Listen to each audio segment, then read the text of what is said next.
ಒಂದು ಕ್ಷಣ ಯೋಚನೆ ಮಾಡಿ, ನಿಮಗೆ ಎಚ್ಚರಿಕೆ ಆದಾಗ ನೀವು ಬೇರೆ ದೇಹದೊಳಗಡೆ ಇದ್ರೆ ಹೇಗಿರುತ್ತೆ ಅಂತ. ನಿಮ್ಮ ಸ್ನೇಹಿತರು ತಂದೆ ತಾಯಿನೂ ನಿಮ್ಮನ್ನ ಪತ್ತೆ ಮಾಡದೇ ಇರೋಷ್ಟು ನೀವು ಬದಲಾಗಿದ್ರೆ ಹೇಗಿರುತ್ತೆ. ಇದೇ ಕಾನ್ಸೆಪ್ಟ್ ಮೇಲೆ ನಿಂತಿರುವಂತಹ ಸಿನಿಮಾ ಸ್ವ್ಯಾಪ್ಡ್. ಈ ಮೂವಿ ಅಂತೂ ನಿಮ್ಮನ್ನ ಬೇರೆ ಲೋಕಕ್ಕೆ ಕರ್ಕೊಂಡು ಹೋಗೋದ್ರಲ್ಲಿ ಎರಡನೇ ಮಾತಿಲ್ಲ. ಅವತಾರ್ ಮೂವಿನಲ್ಲಿ ಬರುವಂತಹ ಕ್ರಿಯೇಚರ್ಗಳ ತರ ಈ ಮೂವಿನಲ್ಲೂ ಜೀವಿಗಳನ್ನ ತುಂಬಾ ವಿಭಿನ್ನವಾಗಿ ಡಿಸೈನ್ ಮಾಡಿ ಒಂದು ಸುಂದರವಾದ ಕಥೆನ ನಮ್ಮ ಮುಂದೆ ಇಟ್ಟಿದ್ದಾರೆ. ಅದರಿಂದ ಇನ್ನ ಜಾಸ್ತಿ ಟೈಮ್ ವೇಸ್ಟ್ ಮಾಡದೆ ಈ ಮೂವಿ ಸ್ಟೋರಿ ಒಳಗಡೆ ಎಂಟ್ರಿ ಆಗೋಣ.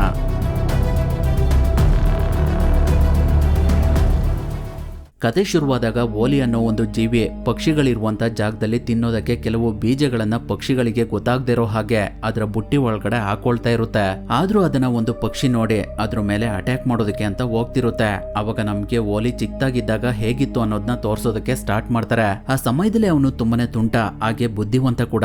ಈಗಿರ್ಬೇಕಾದ್ರೆ ಅವನ ಬುಟ್ಟಿಲಿ ಒಂದು ಗ್ಲಾಸ್ ಪೀಸ್ ಇರುತ್ತೆ. ಅದರಿಂದ ಅವನು ನೀರೊಳಗಡೆ ಇರುವಂತ ಜೀವಿಗಳನ್ನ ನೋಡ್ಬಿಡ್ತಾನೆ. ಹಾಗಾಗಿ ಅವನು ಒಂದು ಪ್ಲಾನ್ ಮಾಡಿ ಆ ಗ್ಲಾಸ್ ಪೀಸ್ ನ ಒಂದು ಮಾಸ್ತರ ರೆಡಿ ಮಾಡಿ ಉಸಿರಾಡೋದಕ್ಕೆ ಒಂದು ಗಿಡದ ಪೈಪ್ ನ ಫಿಕ್ಸ್ ಮಾಡ್ಕೊಂಡು ನೀರೊಳಗಡೆ ಇಳಿತಾನೆ. ಆದ್ರೆ ಆ ಪೈಪು ಚಿಕ್ಕದಾಗಿರೋದ್ರಿಂದ ಅದ್ರೊಳಗಡೆ ನೀರು ಹೋಗ್ಬಿಡುತ್ತೆ. ಹಾಗಾಗಿ ಅವನು ಮತ್ತೆ ದೊಡ್ಡದಾಗಿರುವಂತಹ ಇನ್ನೊಂದು ಪೈಪ್ ನ ಫಿಕ್ಸ್ ಮಾಡ್ಕೊಂಡು ನೀರೊಳಗಡೆ ಇಳಿತಾನೆ. ಅದು ಕೂಡ ತುಂಬಾ ತೆಳುವಾಗಿರೋದ್ರಿಂದ ನೀರೊಳಗಡೆ ಮುಳುಗೋಗ್ಬಿಡುತ್ತೆ. ಅದರಿಂದ ಓಲಿ ಒಂದು ಪ್ಲಾನ್ ಮಾಡಿ ಆ ಪೈಪ್ ನೀರೊಳಗಡೆ ಮುಳುಗದೆ ಇರೋ ತರ ಒಂದು ಮರದ ಪೀಸ್ ನ ಆ ಪೈಪಿಗೆ ಕಟ್ಟಿ ನೀರೊಳಗಡೆ ಮತ್ತೆ ಹೋಗ್ತಾನೆ. ಅವಾಗ ಅವನಿಗೆ ನೀರೊಳಗಡೆ ಇರುವಂತಹ ಜೀವಿಗಳನ್ನ ನೋಡಿ ತುಂಬಾನೇ ಖುಷಿ ಆಗ್ತಿರುತ್ತೆ. ಆ ನೀರೊಳಗಡೆ ತುಂಬಾ ವಿಭಿನ್ನವಾಗಿರುವಂತಹ ಜೀವಿಗಳಿರ್ತವೆ. ಅವುಗಳನ್ನೆಲ್ಲ ನೋಡಿ ಓಲಿ ತುಂಬಾ ಎಂಜಾಯ್ ಮಾಡ್ತಿರ್ತಾನೆ. ಆ ಸಮಯದಲ್ಲಿ ಅವನಿಗೆ ಒಂದು ಸುಂದರವಾಗಿರುವಂತಹ ಫಿಶ್ ಕಾಣಿಸುತ್ತೆ. ಅದರಿಂದ ಅದಕ್ಕೆ ತಿನ್ನೋದಕ್ಕೆ ಒಂದು ಎಲೆ ಕೊಡ್ತಾನೆ. ಆ ಫಿಶ್ ಕೂಡ ಅದನ್ನ ತಿನ್ನುತ್ತೆ. ಅದು ಓಲಿಗಿಂತ ತುಂಬಾ ದೊಡ್ಡದಾಗಿರುತ್ತೆ. ಅದನ್ನ ನೋಡಿ ಓಲಿ ಕಳ್ದೋಗ್ಬಿಡ್ತಾನೆ. ಇನ್ನೇನು ಆ ಫಿಶ್ ಅವನ ಮೇಲೆ ಅಟ್ಯಾಕ್ ಮಾಡ್ಬೇಕು. ಅಷ್ಟರಲ್ಲಿ ಅವನ ತಂದೆ ಅವನನ್ನ ನೀರಿಂದ ಹೊರಗಡೆ ಕರ್ಕೊಂಡು ಹೋಗ್ಬಿಡ್ತಾರೆ. ಅವರು ಓಲಿಗೆ ಮಗು ಬೇರೆ ಪ್ರಜಾತಿಯ ಜೀವಿಗಳನ್ನ ಯಾವತ್ತೂ ನಂಬೇಡ ಅಂತ ಹೇಳ್ತಿರ್ತಾರೆ. ಇದೇ ನೋಡಿ ಓಲಿ ವಾಸವಾಗಿರುವಂತಹ ಜಾಗ. ಅವನು ಅವನ ತಾಯಿ ಹತ್ರ ನೀರೊಳಗಡೆ ನೋಡಿದಂತಹ ಜೀವಿಗಳ ಬಗ್ಗೆ ಹೇಳ್ತಿರ್ತಾನೆ. ಅವಾಗ ಅವರು ಓಲಿಗೆ ಯಾವುದೇ ಕಾರಣಕ್ಕೂ ನೀನು ನಮ್ಮ ಐಸ್ಲ್ಯಾಂಡ್ ನ ಬಿಟ್ಟು ಹೊರಗಡೆ ಹೋಗ್ಬೇಡ, ಹೊರಗಡೆ ತುಂಬಾ ಕ್ರೂರ ಪ್ರಾಣಿಗಳಿದಾವೆ ಅಂತ ಹೇಳ್ತಿರ್ತಾರೆ. ಅವಾಗ ಓಲಿ ಅವನ ತಂದೆಗೆ ನನಗೆ ಹೊರಗಡೆ ಪ್ರಪಂಚ ನೋಡ್ಬೇಕು ಅಂತ ಆಸೆ ಆಗಿದೆ ಅಂತ ಹೇಳ್ತಾನೆ. ಅದಕ್ಕೆ ಅವನ ತಂದೆ, ನಾವು ಇಲ್ಲೇ ತುಂಬಾ ಖುಷಿಯಾಗಿದ್ದೀವಿ, ನಾವು ಪೂಕು ಬುಡಕಟ್ಟಿನ ಜನಾಂಗದವರು, ನಮ್ಗೆ ಈ ಐಸ್ಲ್ಯಾಂಡ್ ತುಂಬಾನೇ ಸುರಕ್ಷಿತವಾಗಿದೆ, ಇದನ್ನ ನಮ್ಮ ಪೂರ್ವಜರು ನಮ್ಗೋಸ್ಕರ ಬಿಟ್ಕೊಟ್ಟಿದ್ದಾರೆ, ಇದರಿಂದ ಹೊರಗಡೆ ಹೋದ್ರೆ ಅವ್ರಿಗಾದ್ಗತಿನೇ ನಮಗೂ ಆಗುತ್ತೆ, ನಿನ್ಗೆ ಹಳೆ ಕತೆ ಗೊತ್ತಿಲ್ಲ ಅಂತ ಹೇಳ್ತಾರೆ. ಆ ಮಾತನ್ನ ಕೇಳಿ ಓಲಿಗೆ ಅವರ ಪೂರ್ವಜರ ಕತೆ ಏನಿರ್ಬಹುದು ಅಂತ ಕ್ಯೂರಿಯಾಸಿಟಿ ಬರುತ್ತೆ. ಹಾಗಾಗಿ ಅವನು ಅವನ ತಂದೆಗೆ ಆ ಕತೆನ ಹೇಳಿ ಅಂತ ಹಠ ಮಾಡ್ತಿರ್ತಾನೆ. ಆದ್ರೆ ಅದಕ್ಕೆ ಅವರು ಒಪ್ತಾ ಇರೋದಿಲ್ಲ. ಆ ಕತೆನ ಕೇಳಿದ್ರೆ ನೀನು ತುಂಬಾ ಎದುರುಕೊಳ್ತೀಯ ಅಂತ ಹೇಳ್ತಿರ್ತಾರೆ. ಅವಾಗ ಅಲ್ಲಿಗೆ ಓಲಿ ಅಜ್ಜಿ ಬಂದು ಈ ಕತೆ ಎಲ್ಲರಿಗೂ ಗೊತ್ತಿರ್ಬೇಕು ಅಂತ ಹೇಳಿ ಈ ಹಿಂದೆ ನಡೆದಂತ ಸ್ಟೋರಿನ ಹೇಳೋದಕ್ಕೆ ಸ್ಟಾರ್ಟ್ ಮಾಡ್ತಾರೆ. ಇರಾನಿನ ಕಣಿವೆಗಳಲ್ಲಿ ಒಂದು ಗಾಳಿಯ ಪಿಸು ಮಾತು ಹರಿದಾಡ್ತಾ ಇತ್ತು. ಅಲ್ಲಿ ಒಂದು ಕೆಟ್ಟ ಆತ್ಮ ವಾಸವಾಗಿತ್ತು. ಅದು ಮುಂದೆ ಬಂದಾಗ ಅದರ ಕಪ್ಪು ನೆರಳು ಆಕಾಶದ ಎತ್ತರಕ್ಕೆ ಹರಡ್ತಾ ಇತ್ತು. ಆ ಕಪ್ಪು ದೈತ್ಯ ಇಡೀ ಕಣಿವೆಗೇನೆ ಬೆಂಕಿ ಹಚ್ಬಿಡ್ತು. ಅದರಿಂದ ಎಲ್ಲ ನಾಶ ಆಗ್ಬಿಡ್ತು. ಅದಕ್ಕಿಂತ ಮುಂಚೆ ಆ ಕಣಿವೆ ಸ್ವರ್ಗದ ತರ ಇತ್ತು. ನಾವೆಲ್ಲ ಅವಾಗ ಈ ದ್ವೀಪದಲ್ಲಿ ವಾಸವಾಗಿರ್ಲಿಲ್ಲ. ಕಾಡೊಳಗಡೆ ಇರುವಂತಹ ಎಲ್ಲಾ ಪ್ರಜಾತಿಯ ಪ್ರಾಣಿಗಳು ಒಟ್ಟಿಗೆ ವಾಸ ಮಾಡ್ತಾ ಇದ್ವಿ. ಆದ್ರೆ ಒಂದು ಕೆಟ್ಟ ತೋಳ ಎಲ್ಲಾ ಜೀವಿಗಳಿಗೆ ತೊಂದರೆ ಕೊಡ್ತಾ ಬೇಟೆ ಆಡ್ತಾ ಇತ್ತು. ಈಗಿರ್ಬೇಕಾದ್ರೆ ಒಂದಿನ ಝೂ ಎಂಬ ಹೆಸರಿನ ಕೆಲವು ಬೃಹದಾಕಾರದ ಜೀವಿಗಳು ಕಣಿವೆ ಒಳಗಡೆ ಬಂದ್ವು. ಆ ಜೀವಿಗಳು ಎಲ್ಲರಿಗೂ ಉಡುಗೊರೆಗಳನ್ನ ಕೊಟ್ಟಂತಹ ಕರುಣಾಸಾಗರ ಜೀವಿಗಳು.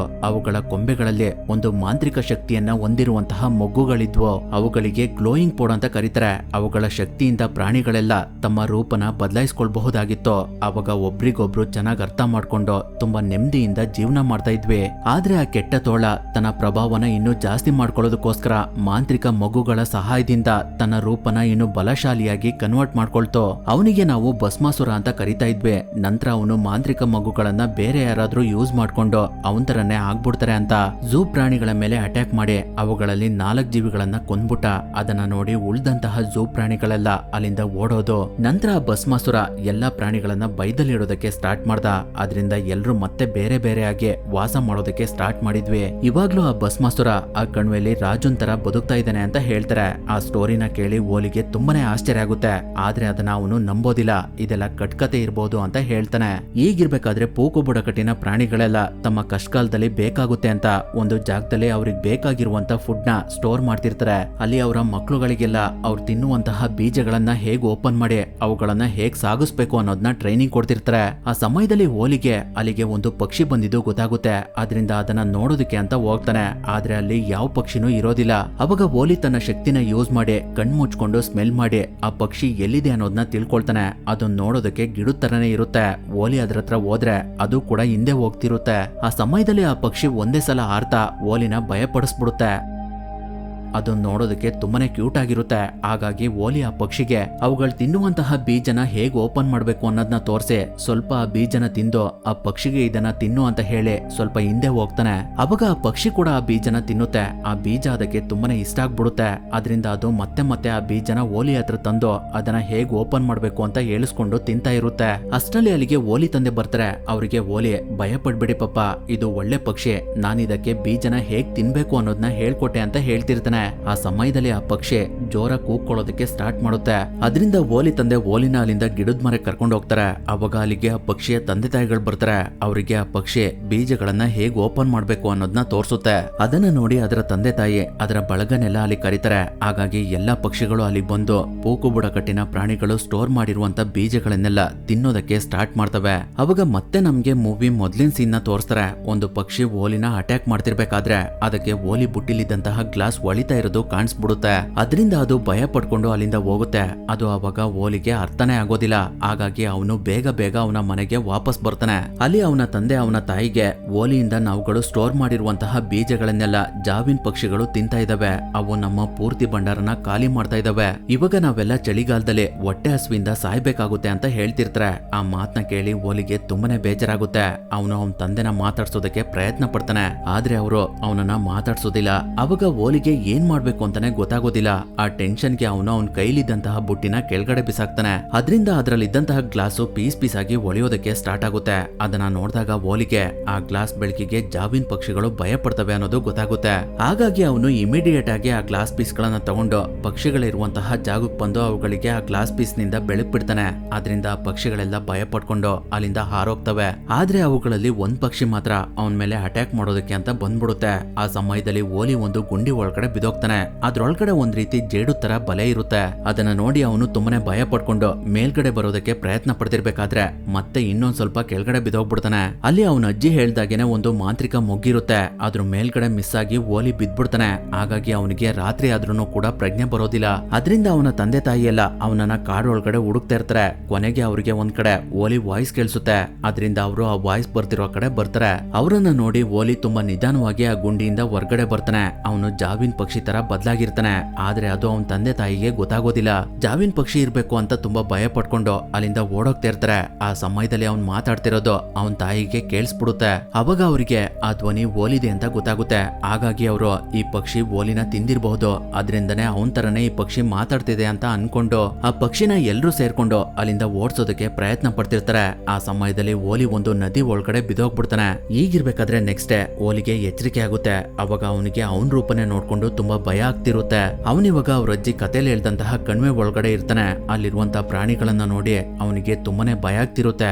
ಹಾಗಾಗಿ ಅವನು ಒಂದು ಮರದ ಪಟ್ರೆ ಒಳಗಡೆ ಹೋಗಿ ಬಚ್ಚಿಟ್ಕೊಳ್ತಾನೆ. ಅವಾಗ ಅಲ್ಲಿಗೆ ಐವಿ ಮತ್ತೆ ಅವಳ ಇಬ್ರು ಸಿಸ್ಟರ್ಸ್ ಗಳು ಬಂದು ಓಲಿನ ಮಾತಾಡ್ಸೋದಕ್ಕೆ ಟ್ರೈ ಮಾಡ್ತಾರೆ. ಆದ್ರೆ ಅವರನ್ನ ನೋಡಿ ಓಲಿ ತುಂಬಾನೇ ಭಯ ಪಡ್ತಿರ್ತಾನೆ. ಅವನ್ ಆಡ್ತಿರೋದನ್ನ ನೋಡಿ ಐವಿ ಮತ್ತೆ ಅವಳ ಸಿಸ್ಟರ್ಸ್ ಗಳು ಇವನಿಗೆ ತಲೆ ಸರಿ ಇಲ್ವಾ ಅಂತ ಮಾತಾಡ್ಕೊಳ್ತಾ ಇರ್ತಾರೆ. ಅವಾಗ ಐವಿ ಓಲಿಗೆ ನೀನು ಎಲ್ಲಿಂದ ಬಂದೆ, ನಾವು ದೋಸ್ತ್ ಆಗೋಣ ಅಂತ ಕೇಳ್ತಾಳೆ. ಆದ್ರೆ ಅದಕ್ಕೆ ಓಲಿ ಒಪ್ಪೋದಿಲ್ಲ. ಹತ್ರ ಬರ್ಬೇಡಿ, ನನ್ನಿಂದ ದೂರ ಇರಿ ಅಂತ ಹೇಳ್ತಿರ್ತಾನೆ. ಅವಾಗ ಐವಿ ಓಲಿಗೆ ನನ್ನ ಹೆಸರು ಐವಿ ಅಂತ ಪರಿಚಯ ಮಾಡ್ಕೊಳ್ತಾ, ನಮ್ಮ ಮನೆ ಆ ದೂರದಲ್ಲಿ ಕಾಣ್ತಿರುವಂತಹ ಬೆಟ್ಟದ ಮೇಲ್ಗಡೆ ಇದೆ, ಅದಕ್ಕೆ ನಾವು ಜಾವಿನ್ ರಾಕ್ ಅಂತ ಕರಿತೀವಿ. ನಿಮ್ಗೆ ಆರೋಗ್ಯ ಸರಿ ಇಲ್ಲ ಅಂದ್ರೆ ನಮ್ಮ ಮನೆ ಹತ್ರ ಬನ್ನಿ, ಅಲ್ಲಿ ನಿಮ್ಗೆ ಔಷಧಿ ಕೊಡ್ತೀವಿ ಅಂತ ಹೇಳ್ತಾಳೆ. ಅದಕ್ಕೂ ಕೂಡ ಓಲಿ ಒಪ್ಪೋದಿಲ್ಲ. ಅವನಿಗೆ ಅಲ್ಲಿರುವಂತಹ ಪ್ರತಿಯೊಂದು ಜೀವಿಗಳ ಭಾಷೆ ಅರ್ಥ ಆಗ್ತಿರುತ್ತೆ. ಅದರಿಂದ ಅವನು ನಾನು ಹೇಗೆ ಈ ದೇಹದಿಂದ ಹೊರಗಡೆ ಬರ್ಲಿ, ನನ್ಗೆ ಯಾರಾದ್ರೂ ಸಹಾಯ ಮಾಡಿ ಅಂತ ಒದ್ದಾಡ್ತಿರ್ತಾನೆ. ಅವನನ್ನ ನೋಡಿ ಐವಿ ಮತ್ತೆ ಅವಳ ಸಿಸ್ಟರ್ಸ್ ಗಳು ಇವನಿಗೆ ನಿಜವಾಗ್ಲೂ ತಲೆ ಸರಿ ಇಲ್ಲ ಅಂತ ಮಾತಾಡ್ಕೊಳ್ತಾ ಇರ್ತಾರೆ. ಅಷ್ಟರಲ್ಲಿ ಅವ್ರಗಳಿಗೆ ತೋಳ ಕೂಗ್ತಿರುವಂತ ಶಬ್ದ ಕೇಳಿಸುತ್ತೆ. ಹಾಗಾಗಿ ಐವಿ ಅವಳ ಸಿಸ್ಟರ್ಸ್ ಗಳನ್ನ ಅಲ್ಲಿಂದ ಕಳಿಸಿ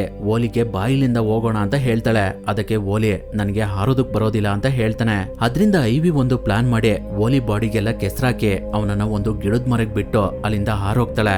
ಅವಾಗ ಅಲ್ಲಿಗೆ ಒಂದು ತೋಳ ಬರುತ್ತೆ. ಅದನ್ನ ನೋಡಿ ಓಲಿ ಅವ್ರ ಅಜ್ಜಿ ಹೇಳ್ದಂತಹ ಭಸ್ಮಾಸುರ ಇವನೇ ಇರಬಹುದು ಅಂತ ಅನ್ಕೊಳ್ತಾ ಇರ್ತಾನೆ. ಐವಿ ಅವನಿಗೆ ಕೆಸರಾಕಿರೋದ್ರಿಂದ ಆ ತೋಳ ಅವನ್ ಪಕ್ಕನೆ ಹೋದ್ರು ಕೂಡ ಅದಕ್ಕೆ ಓಲಿ ಅಲ್ಲೇ ಇರೋದು ಗೊತ್ತಾಗೋದಿಲ್ಲ. ಅವಾಗ ಅವನಿಗೆ ಅವನ ತಂದೆ ಮತ್ತೆ ಅವನ ಅಜ್ಜಿ ಹೇಳ್ದಂತಹ ಕತೆ ಸುಳ್ಳಲ್ಲ ಅನ್ನೋದು ಗೊತ್ತಾಗುತ್ತೆ.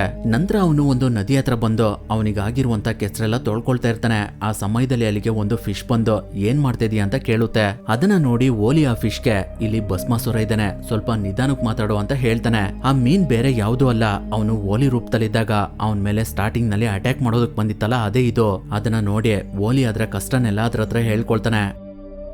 ಅವಾಗ ಆ ಮೀನು ನನ್ನ ಹೆಸರು ಬೂಗಲ್ ಅಂತ, ನೀನು ಹೇಳ್ತಿರುವಂತಹ ಮಾಂತ್ರಿಕ ಮೊಗ್ಗನ ನಾನು ನೋಡಿದ್ದೀನಿ, ಅದು ಈ ಕಾಡೊಳಗಡೆ ಇರುವಂತಹ ಒಂದು ಒಣಗಿದ ಮರದ ಹತ್ರ ಇದೆ ಅಂತ ಹೇಳುತ್ತೆ. ಆ ಮಾತನ್ನ ಕೇಳಿ ಓಲಿ ಇಮಿಡಿಯೇಟ್ ಆಗಿ ಆ ಒಣಗಿದ ಮರನ ಹುಡ್ಕೊಂಡು ಹೊರಡ್ತಾನೆ. ಅವನ್ ಹಾಗೆ ಕಾಡೊಳಗಡೆ ಹೋಗ್ತಿರ್ಬೇಕಾದ್ರೆ ಮತ್ತೆ ಅವನ ಹತ್ರ ಐವಿ ಬಂದು ನನ್ನಿಂದ ನಿನ್ಗೆ ಏನಾದ್ರೂ ಸಹಾಯ ಆಗ್ಬೇಕಂತ ಕೇಳ್ತಾಳೆ.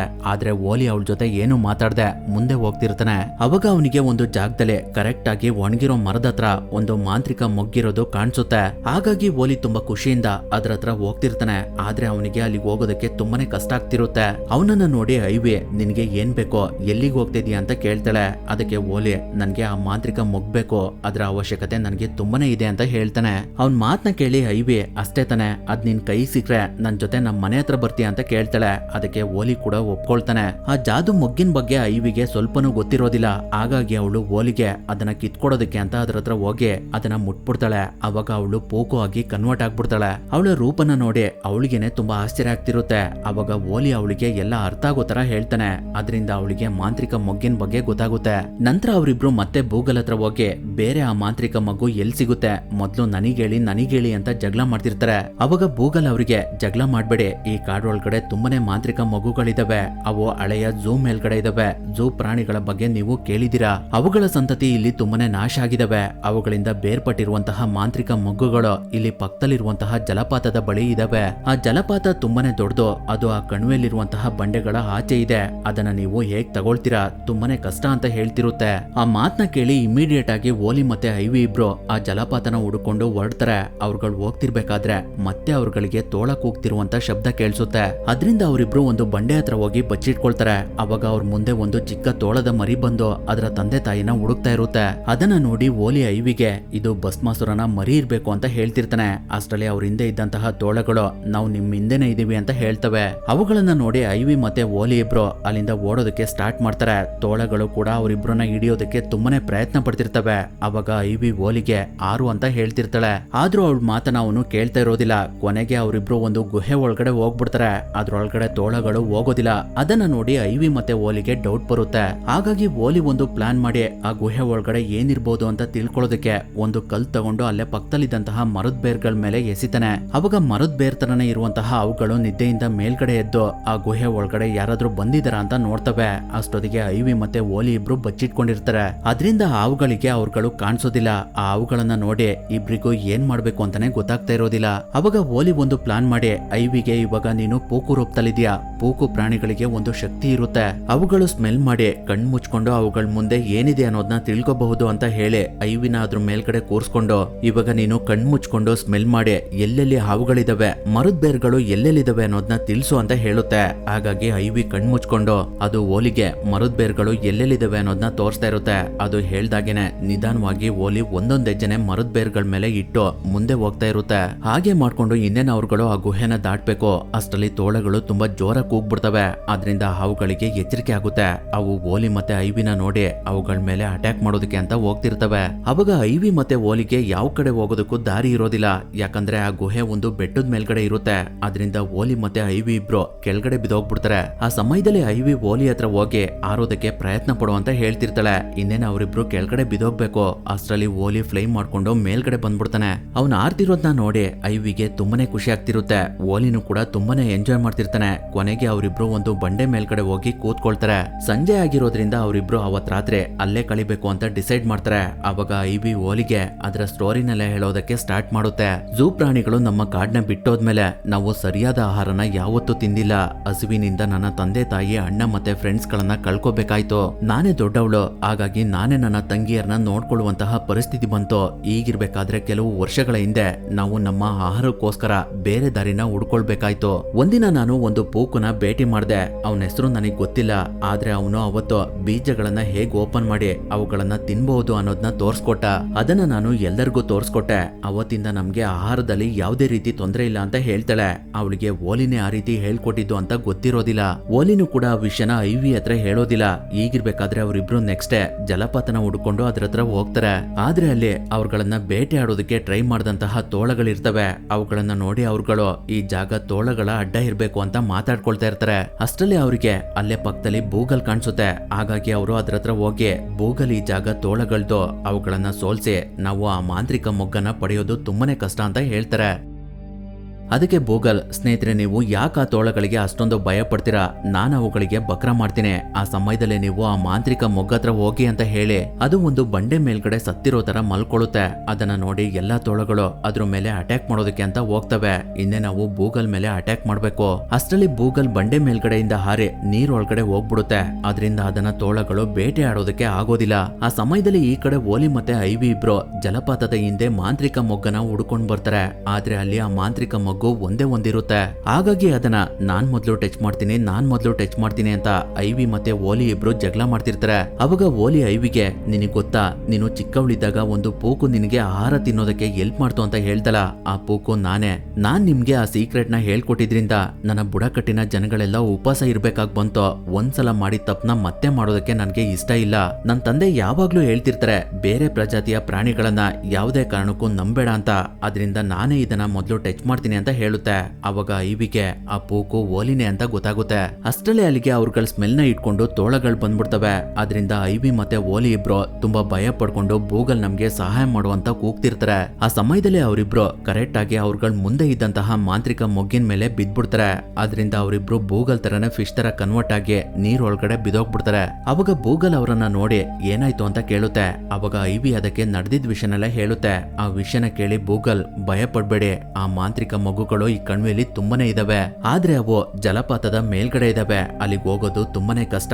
ಆದ್ರೆ ನಾವೆಲ್ಲ ಸೇರಿ ಪ್ರಯತ್ನ ಪಟ್ರೆ ಖಂಡಿತವಾಗ್ಲೂ ಹೋಗಬಹುದು ಅಂತ ಹೇಳುತ್ತೆ. ಹಾಗಾಗಿ ಅವ್ರುಗಳು ಸ್ವಲ್ಪ ಸಮಯದ ನಂತರ ಆ ಜಾಗಕ್ಕೆ ಬಂದು ತಲುಪ್ತಾರೆ. ಅಲ್ಲಿ ತುಂಬಾನೇ ಮಾಂತ್ರಿಕ ಮಗುಗಳಿರ್ತವೆ. ಅವುಗಳನ್ನ ನೋಡಿ ಓಲಿ ತುಂಬಾ ಎಕ್ಸೈಟ್ ಆಗಿ ಅವುಗಳ ಹತ್ರ ಹೋಗೋದಕ್ಕೆ ಪ್ರಯತ್ನ ಪಡ್ತಿರ್ತಾನೆ. ಆದ್ರೆ ಅವನ ಕೈಲಿ ಆಗ್ತಾ ಇರೋದಿಲ್ಲ. ಅವಾಗ ಬೂಗಲ್ ಒಂದು ಪ್ಲಾನ್ ಮಾಡಿ ಎಲ್ರೂ ಸೇರಿ ಒಟ್ಟಾಗಿ ಮೇಲ್ಗಡೆ ಸ್ವಿಮ್ ಮಾಡೋದಕ್ಕೆ ಸ್ಟಾರ್ಟ್ ಮಾಡ್ತಾರೆ. ಅದರಿಂದ ಅವ್ರುಗಳು ತುಂಬಾ ಈಸಿಯಾಗಿ ಮೇಲ್ಗಡೆ ಹೋಗ್ತಿರ್ತಾರೆ. ಆದ್ರೆ ಅವಾಗ ಅವ್ರಿಗೆ ಒಂದು ಸಮಸ್ಯೆ ಎದುರಾಗುತ್ತೆ. ಅದೇನಂದ್ರೆ ಆ ನೀರೊಳಗಡೆ ಕರಡಿಗಳಿರ್ತವೆ. ಅವು ಇವ್ರುಗಳನ್ನ ನೋಡಿ ತಿನ್ನೋದಕ್ಕೆ ಪ್ರಯತ್ನ ಪಡ್ತಿರ್ತವೆ. ಅವಾಗ ಆ ಫಿಶ್ಗಳು ಹೇಗೋ ಮಾಡಿ ಆ ಕರಡಿಗಳಿಂದ ಬಚಾವಾಗಿ ತುಂಬಾ ಕಷ್ಟಪಟ್ಟು ಇನ್ನೊಂದ್ ಸ್ವಲ್ಪ ಮೇಲ್ಗಡೆ ಬರ್ತವೆ. ಆದ್ರೆ ಇನ್ನೂ ಸ್ವಲ್ಪ ಮೇಲ್ಗಡೆ ತೋಳಗಳು ಬಂದು ಅವುಗಳ ಮೇಲೆ ಅಟ್ಯಾಕ್ ಮಾಡೋದಕ್ಕೆ ಕಾಯ್ತಾ ಇರ್ತವೆ. ಅವಾಗ ಆ ಫಿಶ್ ಗಳಿಗೆ ಏನ್ ಮಾಡ್ಬೇಕು ಅಂತಾನೆ ಗೊತ್ತಾಗ್ತಾ ಇರೋದಿಲ್ಲ. ಆ ಸಮಯದಲ್ಲಿ ತೋಳದ ಮರಿ ಮಿಸ್ ಆಗಿ ಕೆಳಗಡೆ ಬಿದ್ದು ಒಂದು ಕೊಂಬೆನ ಇಟ್ಕೊಂಡ್ಬಿಡುತ್ತೆ. ಅದರಿಂದ ಎಲ್ಲ ತೋಳಗಳು ಅದ್ರ ಹತ್ರ ಹೋಗ್ತವೆ. ಅದನ್ನ ನೋಡಿ ಓಲಿ ಎಲ್ಲರ ಸಹಾಯನ ತಗೊಂಡು ಕೆಳಗಡೆ ಬೀಳ್ತಿದ್ದಂತಹ ತೋಳದ ಮರಿನ ಕಾಪಾಡ್ತಾನೆ. ಅದರಿಂದ ಆ ತೋಳಗಳೆಲ್ಲ ಅಲ್ಲಿಂದ ಹೋಗ್ತವೆ. ಅದಾದ್ಮೇಲೆ ಓಲಿ ಮತ್ತೆ ಐವಿ ಇಬ್ರು ಮಾಂತ್ರಿಕ ಮಗುಗಳ ಹತ್ರ ಬಂದು ಅವುಗಳನ್ನ ಟಚ್ ಮಾಡಿ ಅವರ ನಿಜ ರೂಪಕ್ಕೆ ಕನ್ವರ್ಟ್ ಆಗ್ತಾರೆ. ನಂತರ ಅವರಿಬ್ರು ಬೂಗಲ್ಗೆ ನೀನೇನಾಗ್ತೀಯ ಅಂತ ಕೇಳ್ತಾರೆ. ಅವಾಗ ಬೂಗಲ್, ನಾನು ಭಸ್ಮಾಸುರ ಆಗ್ತೀನಿ ಅಂತ ಹೇಳಿ ಮಾಂತ್ರಿಕ ಮೊಗ್ಗಿನ ಮೇಲೆ ಹಾರುತ್ತೆ. ಅದರಿಂದ ಅದು ಭಸ್ಮಾಸುರ ಆಗಿ ಕನ್ವರ್ಟ್ ಆಗುತ್ತೆ. ಅದನ್ನ ನೋಡಿ ಐವಿ ಮತ್ತೆ ಓಲಿ ಇಬ್ರು ತುಂಬಾ ಆಶ್ಚರ್ಯದಿಂದ ಇದುವರೆಗೂ ನಮ್ ಜೊತೆ ಇದ್ದಿದ್ದು ಭಸ್ಮಾಸುರನ, ಈ ಕಾಡ್ನೆಲ್ಲ ನಾಶ ಮಾಡಿದ್ದು ಇವನೇನಾ ಅಂತ ಮಾತಾಡ್ಕೊಳ್ತಾ ಇರ್ತಾರೆ. ಅದಕ್ಕೆ ಆ ಭಸ್ಮಾಸುರ, ಹೌದು ಅದು ನಾನೇ. ನೀವೆಲ್ಲ ಬರೀ ನಿಮ್ ಕಷ್ಟನ ಮಾತ್ರ ಹೇಳ್ತಿದ್ರೆ ನನ್ ಕಷ್ಟನ ಯಾರ್ ಕೇಳೋದು? ನನ್ ತಮ್ಮಂದ್ರು ನನ್ ಕಣ್ ಮುಂದೆನೆ ಸತ್ತೋದ್ರು. ನನ್ ವಿರುದ್ಧ ಯಾರಾದ್ರೂ ಮುಂದೆ ಬಂದ್ರೆ ಅವರನ್ನು ಕೂಡ ನಾನು ಬಿಡೋದಿಲ್ಲ ಅಂತ ಶಬ್ದ ಮಾಡ್ದೆ. ಆ ವಿಷಯ ಈ ಕಾಡಿನ ಮಹಾರಾಜನಾದ ಝೂಗೆ ಗೊತ್ತಾಗಿ ಅವನು ಅವನ ಹತ್ರ ಇದ್ದಂತ ಮಾಂತ್ರಿಕ ಮೊಗ್ಗುಗಳ ಸಹಾಯದಿಂದ ನನ್ನನ್ನ ಈ ಮೀನಿನ ದೇಹದೊಳಗಡೆ ಬಚ್ಚಿಟ್ಟ. ಹಾಗಾಗಿ ನಾನು ಇದುವರೆಗೂ ನಿಮ್ಮಂತಹ ಮುಗ್ಧ ಜನಗಳಿಗೋಸ್ಕರ ಕಾಯ್ತಾ ಇದ್ದೆ ಅಂತ ಹೇಳ್ತಿರುತ್ತೆ. ಅದನ್ನ ಕೇಳಿಸ್ಕೊಂಡು ಐವಿ ಮಾಂತ್ರಿಕ ಮೊಗ್ಗುಗಳ ಸಹಾಯದಿಂದ ಅದು ಕೂಡ ಭಸ್ಮಾಸುರ ಭಸ್ಮಾಸುರ ಆಗಿ ಕನ್ವರ್ಟ್ ಆಗೋದಕ್ಕೆ ನೋಡುತ್ತೆ. ಅಷ್ಟರಲ್ಲಿ ಅದನ್ನ ಭಸ್ಮಾಸುರ ತೋಳ ಇಟ್ಕೊಂಡು ಅದಕ್ಕೆ ಕಚ್ಚಿ ಕೆಳಗಡೆ ಬಿಸಾಕ್ಬಿಡುತ್ತೆ. ಅದರಿಂದ ಐವಿಗೆ ತುಂಬಾನೇ ಇಂಜುರಿ ಆಗುತ್ತೆ. ನಂತರ ಭಸ್ಮಾಸುರ ತೋಳ ಅಲ್ಲಿದ್ದಂತಹ ಮಾಂತ್ರಿಕ ಮಗ್ಗುಗಳನ್ನೆಲ್ಲ ಸುಟ್ಟಾಕಿ ಭಯ ಪಡ್ಬೇಡ ಓಲಿ, ಮತ್ತೆ ಈ ಕಣಿವೆನ ನಾನೇ ಆಳ್ತೀನಿ ಅಂತ ಹೇಳಿ ಅದು ಅಲ್ಲಿಂದ ಹೋಗುತ್ತೆ. ಈ ಕಡೆ ಐವಿಗೆ ತುಂಬಾನೇ ಸೀರಿಯಸ್ ಆಗ್ಬಿಡುತ್ತೆ. ಹಾಗಾಗಿ ಓಲಿ ಅವಳನ್ನ ಅವಳ ಮನೆ ಹತ್ರ ಕರ್ಕೊಂಡು ಹೋಗ್ಬೇಕು ಅಂತ ಡಿಸೈಡ್ ಮಾಡಿ ಅವಳನ್ನ ಕೆಲವು ಮರದ ಕಟ್ಟಿಗೆಗಳಿಂದ ಕಟ್ಕೊಂಡು ಅಲ್ಲಿಂದ ಎಳ್ಕೊಂಡು ಹೋಗೋದಕ್ಕೆ ಸ್ಟಾರ್ಟ್ ಮಾಡುತ್ತೆ. ಐವಿ ಮನೆ ತುಂಬಾ ಎತ್ತರವಾಗಿರುವಂತಹ ಬಂಡೆ ಮೇಲ್ಗಡೆ ಇರುತ್ತೆ. ಅದಕ್ಕೇನೆ ಜಾವಿನ್ ರಾಕ್ ಅಂತ ಕರೀತಾರೆ. ಅಲ್ಲಿಗೆ ಹೋಗೋದಕ್ಕೆ ಪಕ್ಷಿಗಳಿಗೆ ಮಾತ್ರ ಸಾಧ್ಯ, ಮಾಮೂಲಿ ಪ್ರಾಣಿಗಳಿಗೆ ತುಂಬಾನೇ ಕಷ್ಟ. ಆದ್ರೂ ಓಲಿ ತುಂಬಾನೇ ಕಷ್ಟಪಟ್ಟು ಐವಿನ ಬೆಟ್ಟದ ಮೇಲ್ಗಡೆ ಎಳ್ಕೊಂಡು ಹೋಗ್ತಿರುತ್ತೆ. ಕೊನೆಗೂ ಹೇಗೋ ಮಾಡಿ ತುಂಬಾ ಕಷ್ಟಪಟ್ಟು ಐವಿನ ಅದರ ಮನೆ ಹತ್ರ ಕರ್ಕೊಂಡು ಹೋಗಿ ಅಲ್ಲಿದ್ದಂತ ಪಕ್ಷಿಗಳಿಗೆ ಐವಿನ ಕಾಪಾಡಿ ಅಂತ ಹೇಳಿ ಪ್ರಜ್ಞೆ ತಪ್ಪಿ ಕೆಳಗಡೆ ಬಿದ್ದೋಗ್ಬಿಡುತ್ತೆ. ಈಗಿರ್ಬೇಕಾದ್ರೆ ಸ್ವಲ್ಪ ಸಮಯದ ನಂತರ ಓಲಿಗೆ ಎಚ್ಚರಿಕೆ ಆಗುತ್ತೆ. ಅವಾಗ ಅದು ಅದಿರುವಂತಹ ಜಾಗದಲ್ಲಿ ಐವಿ ಪುಕ್ಕಗಳನ್ನ ನೋಡಿ ಅದು ಬದುಕಿಲ್ವೇನೋ ಅಂತ ಅನ್ಕೊಂಡು ತುಂಬಾನೇ ದುಃಖ ಪಡ್ತಿರುತ್ತೆ. ಅಷ್ಟರಲ್ಲಿ ಐವಿ ಅದ್ರ ಮುಂದೆ ಬಂದು ನನ್ನನ್ನ ಅಷ್ಟೊಂದು ಮಿಸ್ ಮಾಡ್ಕೊಳ್ತೀಯ ಓಲಿ ಅಂತ ಕೇಳುತ್ತೆ. ಅದನ್ನ ನೋಡಿ ಓಲಿಗೆ ತುಂಬಾನೇ ಖುಷಿ ಆಗುತ್ತೆ. ಹಾಗಾಗಿ ಅದು ಐವಿನ ತುಂಬಾ ಪ್ರೀತಿಯಿಂದ ತಪ್ಕೊಳ್ಳುತ್ತೆ. ಅದಾದ್ಮೇಲೆ ಓಲಿ ಐವಿಗೆ ಅವಳು ವಾಸ ಮಾಡುವಂತಹ ಜಾಗನೆಲ್ಲ ತೋರಿಸ್ತಾಳೆ. ಅಲ್ಲಿರುವಂತ ಪಕ್ಷಿಗಳೆಲ್ಲ ತುಂಬಾ ನೆಮ್ಮದಿಯಿಂದ ಬದುಕ್ತಾ ಇರ್ತವೆ. ಅದನ್ನ ನೋಡಿ ಓಲಿಗೆ ತುಂಬಾನೇ ಖುಷಿ ಆಗ್ತಿರುತ್ತೆ. ಅವಾಗ ಐವಿ ಓಲಿಗೆ ಇದಕ್ಕೆಲ್ಲ ಕಾರಣ ನೀನೇ ಓಲಿ, ನಿನ್ನಿಂದ ಇವತ್ತು ನನ್ನ ಸಮುದಾಯ ಬದುಕುಳಿದಿದೆ. ಅವತ್ತು ನೀನು ಆ ಬೀಜಗಳನ್ನ ತಿನ್ನೋದಕ್ಕೆ ನನ್ಗೆ ಹೇಳ್ಕೊಡ್ಲಿಲ್ಲ ಅಂದಿದ್ರೆ ಇವತ್ತು ನಾವೆಲ್ಲ ಹಸಿವಿನಿಂದ ಸಾಯ್ಬೇಕಾಗಿತ್ತು. ನಿನ್ಗೆ ಎಷ್ಟೇ ಥ್ಯಾಂಕ್ಸ್ ಹೇಳಿದ್ರು ಸಾಲೋದಿಲ್ಲ ಅಂತ ಹೇಳ್ತಿರುತ್ತೆ. ಅಷ್ಟರಲ್ಲಿ ಭಸ್ಮಾಸುರ ತೋಳ ಇಡೀ ಕಾಡನ್ನ ಸುಟ್ಟಾಕೋದಕ್ಕೆ ಸ್ಟಾರ್ಟ್ ಮಾಡಿರುತ್ತೆ. ಹಾಗಾಗಿ ಅಲ್ಲಿದ್ದಂತಹ ಜಾಬಿನ್ ಪಕ್ಷಿಗಳು ನಾವು ಈ ಬಾರಿ ಹೇಗಾದ್ರೂ ಮಾಡಿ ನಮ್ಮ ಕಣ್ವೆಲ್ಲಿರುವಂತಹ ಪ್ರಾಣಿಗಳನ್ನ ಉಳಿಸ್ಕೊಳ್ಬೇಕು ಅಂತ ಡಿಸೈಡ್ ಮಾಡಿ ಎಲ್ಲ ಒಟ್ಟಾಗಿ ಬೆಂಕಿಯಿಂದ ಉರಿತಿರುವಂತಹ ಕಾಡಿನ ಮಧ್ಯೆ ಹೋಗಿ ದಾರಿ ಗೊತ್ತಾಗದೆ ಕಂಗಾಲಾಗಿರುವಂತಹ ಪ್ರಾಣಿಗಳಿಗೆ ದಾರಿ ತೋರಿಸ್ತಾ ಅವುಗಳನ್ನ ಸೇಫ್ ಆಗಿರುವಂತಹ ಜಾಗಕ್ಕೆ ಕರ್ಕೊಂಡ್ ಬರ್ತಿರ್ತಾರೆ. ಅವಾಗ ಅಲ್ಲಿಗೆ ತೋಳಗಳು ಕೂಡ ಬಂದು ಓಲಿಗೆ ನನ್ನ ಮಗುನ ಕಾಪಾಡಿದ್ಕೆ ಥ್ಯಾಂಕ್ಸ್ ಅಂತ ಹೇಳಿ ನಾವು ಕೂಡ ನಿಮ್ಗೆ ಸಹಾಯ ಮಾಡ್ತೀವಿ ಅಂತ ಹೇಳ್ತವೆ. ಹಾಗಾಗಿ ಅವರೆಲ್ಲ ಅಲ್ಲೇ ಪಕ್ಕದಲ್ಲಿದ್ದಂತಹ ಐಸ್ಲ್ಯಾಂಡ್ ಕಡೆ ಹೋಗ್ಬೇಕು ಅಂತ ಡಿಸೈಡ್ ಮಾಡಿ ಅಲ್ಲೇ ಪಕ್ಕದಲ್ಲಿ ಬಿದ್ದಿರುವಂತಹ ಮರದ್ದಿಮೆ ನೀರ್ ಒಳಗಡೆ ಹಾಕಿ ಅವುಗಳ ಮೇಲೆ ಪ್ರಾಣಿಗಳನ್ನ ಕೂರ್ಸ್ಕೊಂಡು ಐಸ್ಲ್ಯಾಂಡ್ ಕಡೆ ಹೊರಡ್ತಾರೆ. ಆ ಐಸ್ಲ್ಯಾಂಡ್ ಬೇರೆ ಯಾವುದೂ ಅಲ್ಲ, ಅದು ಪೂಕು ಬುಡಕಟ್ಟಿನ ಪ್ರಾಣಿಗಳು ವಾಸವಾಗಿರುವಂತಹ ಜಾಗ. ಹಾಗಾಗಿ ಅವ್ರಗಳೆಲ್ಲ ಮರೇಲಿ ಕೂತ್ಕೊಂಡು ಪ್ರಾಣಿಗಳನ್ನ ಅಬ್ಸರ್ವ್ ಮಾಡ್ತಿರ್ತಾರೆ. ಅವಾಗ ಓಲಿ ತಂದೆ ತಾಯಿಗೆ ಓಲಿ ಕಾಣಿಸ್ಕೊಳ್ತಾನೆ. ಅದರಿಂದ ಅವರಿಬ್ರು ಇಮಿಡಿಯೇಟ್ ಆಗಿ ದಡದ ಹತ್ರ ಬಂದು ಪ್ರಾಣಿಗಳು ಆ ದ್ವೀಪದೊಳಗಡೆ ಹೋಗದೇ ಇರೋ ಹಾಗೆ ತಡಿತಾ ಇರ್ತಾರೆ. ಅವಾಗ ಓಲಿ ಅವರಿಗೆ ನಡೆದಿದ್ ವಿಷಯನೆಲ್ಲ ಹೇಳಿ, ಅಪ್ಪ ನೀವ್ ಹೇಳ್ದಂತಹ ಕತೆಗಳೆಲ್ಲ ನಿಜ, ಆ ಭಸ್ಮಾಸುರ ತೋಳನಿಂದನೇ ಈ ಕಾಡಿಗೆ ಈ ರೀತಿ ಆಗಿದೆ. ಇವಾಗ ನಾವೆಲ್ಲ ಒಟ್ಟಾಗುವಂತಹ ಸಮಯ, ಈ ಪ್ರಾಣಿಗಳಿಗೆಲ್ಲ ನೀವು ಆಶ್ರಯ ಕೊಡ್ಲೇಬೇಕು ಅಂತ ಹೇಳ್ತಾನೆ. ಅದರಿಂದ ಅವರು ಕೂಡ ಪ್ರಾಣಿಗಳು ದ್ವೀಪದೊಳಗಡೆ ಹೋಗೋದಕ್ಕೆ ಸಹಾಯ ಮಾಡೋದಕ್ಕೆ ಸ್ಟಾರ್ಟ್ ಮಾಡ್ತಾರೆ. ಹಾಗಾಗಿ ಎಲ್ಲಾ ಪ್ರಾಣಿಗಳು ತುಂಬಾ ಸುರಕ್ಷಿತವಾಗಿ ಆ ದ್ವೀಪದೊಳಗಡೆ ಸೇರ್ಕೊಳ್ತಾ ಇರ್ತವೆ. ಅದನ್ನ ಭಸ್ಮಾಸುರ ದೂರದಲ್ಲಿ ನಿಂತ್ಕೊಂಡು ನೋಡ್ತಾ ನಾನು ಯಾರನ್ನು ಉಳಿಸೋದಿಲ್ಲ ಅಂತ ಹೇಳಿ ಅವನು ಕೂಡ ದ್ವೀಪದ ಕಡೆ ಹೋಗ್ತಿರ್ತಾನೆ. ಅದನ್ನ ನೋಡಿ ಓಲಿ ಇಮಿಡಿಯೇಟ್ ಆಗಿ ಐವಿನ ಕರ್ಕೊಂಡು ಅದು ಜಾವಿನ್ ಪಕ್ಷಿ ತರ ಕನ್ವರ್ಟ್ ಆದಂತಹ ಜಾಗಕ್ಕೆ ಬಂದು ಅಲ್ಲಿ ಮತ್ತೆ ಇನ್ನೊಂದು ಮಾಂತ್ರಿಕ ಮೊಗ್ಗಿದ್ಯಾ ಅಂತ ನೋಡುತ್ತೆ. ಆದ್ರೆ ಅದು ಅಲ್ಲಿ ಇರೋದಿಲ್ಲ. ಅವಾಗ ಅವನು ಝೂನ ನೆನ್ಪು ಮಾಡ್ಕೊಂಡು ಝೂನಿನ ಅವಶ್ಯಕತೆ ನಮ್ಗೆ ತುಂಬಾನೇ ಇದೆ, ನೀನಿವಾಗ ನನ್ಗೆ ಸಹಾಯ ಮಾಡ್ಲೇಬೇಕು, ದಯವಿಟ್ಟು ಇನ್ನೊಂದು ಮಾಂತ್ರಿಕ ಮೊಗ್ಗನ್ನ ನನ್ಗೋಸ್ಕರ ಕ್ರಿಯೇಟ್ ಮಾಡು ಅಂತ ಕೇಳ್ತಾನೆ. ಅವಾಗ ಝೂ ಅಲ್ಲಿ ಇನ್ನೊಂದು ಮಾಂತ್ರಿಕ ಮೊಗ್ಗನ್ನ ಕ್ರಿಯೇಟ್ ಮಾಡುತ್ತೆ. ಅದರ ಸಹಾಯದಿಂದ ಓಲಿ ಝೂ ಪ್ರಾಣಿ ತರನೇ ಕನ್ವರ್ಟ್ ಆಗಿ ಅಲ್ಲಿಂದ ನೇರವಾಗಿ ಭಸ್ಮಾಸುರ ತೋಳನ ಹತ್ರ ಬಂದು ಅದಕ್ಕೆ ಇಲ್ಲಿಂದ ಹೋಗು ಅಂತ ಹೇಳಿ ಅವನನ್ನ ತಳ್ಳುತ್ತೆ. ಅದರಿಂದ ಭಸ್ಮಾಸುರ ತೋಳ ನೀರಿಂದ ಹೊರಗಡೆ ಹೋಗಿ ಬಿದೋಗ್ತಾನೆ. ಅವಾಗ ಅವನ್ ಬೆಂಕಿ ಎಲ್ಲ ಹಾರೋಗುತ್ತೆ. ಅದನ್ನ ನೋಡಿ ಐವಿ ಝೂ ಹತ್ರ ಇದ್ದಂತಹ ಮಾಂತ್ರಿಕ ಮೊಗ್ಗನ್ನ ಆ ತೋಳದ ಹತ್ರ ತಂದು ಈ ಭಸ್ಮಾಸುರ ಮತ್ತೆ ಬೂಗಲಾಗ್ಲಿ ಅಂತ ಹೇಳುತ್ತೆ. ಆದ್ರೆ ಅಷ್ಟರಲ್ಲಿ ಮತ್ತೆ ಆ ತೋಳ ಬೆಂಕಿಯಿಂದ ಆ ಮಾಂತ್ರಿಕ ಮೊಗ್ಗನ್ನ ಸುಟ್ಟಾಕಿ ಓಲಿ ಮೇಲ್ಗಡೆ ಬಂದು ಅವನ ದೇಹದಲ್ಲಿದ್ದಂತಹ ಮರ ಗಿಡಗಳಿಗೆಲ್ಲ ಬೆಂಕಿ ಹಚ್ಬಿಡುತ್ತೆ. ಅವಾಗ ಓಲಿ ಆ ತೋಳನ ಇಟ್ಕೊಂಡು ನೀರ್ನ ಅಡ್ಡಗಟ್ಟಿರುವಂತಹ ಕಲ್ಗಳನ್ನ ಓಪನ್ ಮಾಡ್ಬಿಡುತ್ತೆ. ಅದರಿಂದ ನೀರೆಲ್ಲ ಆ ತೋಳನ ಕೊಚ್ಕೊಂಡು ಹೋಗ್ಬಿಡುತ್ತೆ. ಓಲಿ ಬಾಡಿಗೆಲ್ಲ ಬೆಂಕಿ ಬಿದ್ದಿರೋದ್ರಿಂದ ಅದು ಕೂಡ ನೀರ್ನಲ್ಲಿ ಮುಳುಗೋಗ್ಬಿಡುತ್ತೆ. ಅದನ್ನ ನೋಡಿ ಓಲಿ ತಂದೆ ತಾಯಿ ತುಂಬಾನೇ ದುಃಖ ಪಡ್ತಿರ್ತಾರೆ. ಐವಿ ಆ ನೀರ್ ಒಳಗಡೆ ಓಲಿನ ತುಂಬಾನೇ ಹುಡುಕ್ತಾ ಇರ್ತಾಳೆ. ಆದ್ರೆ ಅವಳು ಎಷ್ಟೇ ಹುಡುಕಿದ್ರು ಕೂಡ ಆ ನೀರ್ನಲ್ಲಿ ಅವಳಿಗೆ ಓಲಿ ಕಾಣಿಸೋದಿಲ್ಲ. ಹಾಗಾಗಿ ಅವಳು ವಾಪಸ್ ಬರ್ತಾಳೆ. ಅದಾದ್ಮೇಲೆ ಸ್ವಲ್ಪ ದಿನಗಳು ಕಳೀತವೆ. ನಿಧಾನವಾಗಿ ಕಾಡು ಮತ್ತೆ ಚಿಗುರೋದಕ್ಕೆ ಸ್ಟಾರ್ಟ್ ಆಗುತ್ತೆ. ಎಲ್ಲಾ ಕಡೆ ಹಸಿರು ಮತ್ತೆ ತುಂಬಿ ತುಳುಕ್ತಾ ಇರುತ್ತೆ. ಆ ಸಮಯದಲ್ಲಿ ಎಲ್ಲಾ ಪ್ರಾಣಿಗಳು ಒಟ್ಟಾಗಿ ಜೀವನ ಮಾಡೋದಕ್ಕೆ ಸ್ಟಾರ್ಟ್ ಮಾಡಿರ್ತವೆ. ಈಗಿರ್ಬೇಕಾದ್ರೆ ಅಲ್ಲಿಗೆ ಮತ್ತೆ ಝೂ ಪ್ರಾಣಿಗಳು ಬರ್ತಾ ಇರೋದು ಅಲ್ಲಿರುವಂತ ಪ್ರಾಣಿಗಳಿಗೆಲ್ಲ ಕಾಣಿಸುತ್ತೆ. ಆ ಝೂ ಪ್ರಾಣಿಗಳು ಅಲ್ಲಿದ್ದಂತಹ ಪ್ರಾಣಿಗಳಿಗೆಲ್ಲ ವಿಧ ವಿಧವಾಗಿರುವಂತಹ ಹಣ್ಣುಗಳನ್ನ ಕೊಡ್ತಾ ಇರ್ತವೆ. ಅವುಗಳನ್ನ ನೋಡಿ ಐವಿ ಓಲಿನ ಹುಡುಕ್ತಾ ಇರ್ತಾಳೆ. ಅಲ್ಲಿ ತುಂಬಾನೇ ಝೂ ಪ್ರಾಣಿಗಳು ಮಾಡಿರ್ತವೆ. ಅವುಗಳ ಮಧ್ಯೆ ಒಂದ್ರಲ್ಲಿ ಓಲಿ ಇರ್ತಾನೆ. ಅವನನ್ನ ನೋಡಿ ಐವಿಗೆ ತುಂಬಾನೇ ಖುಷಿ ಆಗ್ತಿರುತ್ತೆ. ಓಲಿಗೂ ಕೂಡ ಐವಿನ ನೋಡಿ ತುಂಬಾನೇ ಖುಷಿ ಆಗ್ತಿರುತ್ತೆ. ಹಾಗಾಗಿ ಅವರಿಬ್ರು ತಪ್ಕೊಂಡು ತುಂಬಾ ಖುಷಿ ಪಡ್ತಿರ್ತಾರೆ. ಅವನು ಈ ಹಿಂದೆ ಸಾಯ್ತಾ ಬಿದ್ದಿರ್ಬೇಕಾದ್ರೆ ಝೂ ಅವನ ಹತ್ರ ಬಂದು ಅದ್ರ ಹತ್ರ ಇದ್ದಂತ ಮಾಂತ್ರಿಕ ಮೊಗ್ಗಿಂದ ಅವನನ್ನ ಕಾಪಾಡಿರುತ್ತೆ. ಆ ವಿಷಯನ ಕೇಳಿ ಐವಿಗೆ ತುಂಬಾನೇ ಖುಷಿ ಆಗ್ತಿರುತ್ತೆ. ಅದಾದ್ಮೇಲೆ ಓಲಿ ಅವನ ತಂದೆ ತಾಯಿ ಹತ್ರ ಹೋಗ್ತಾನೆ. ಅವನನ್ನ ನೋಡಿ ಅವನ ತಂದೆ ತಾಯಿ ತುಂಬಾನೇ ಖುಷಿ ಪಡ್ತಿರ್ತಾರೆ. ಓಲಿ ಆ ಕಾಡನ್ನ ಕಾಪಾಡಿದ್ಕೆ ಅಲ್ಲಿದ್ದಂತಹ ಎಲ್ಲಾ ಝೂ ಪ್ರಾಣಿಗಳು ಅವನಿಗೆ ಧನ್ಯವಾದ ಹೇಳ್ತಿರ್ತವೆ. ಅಲ್ಲಿಗೆ ಈ ಮೂವಿ ಎಂಡ್ ಆಗುತ್ತೆ.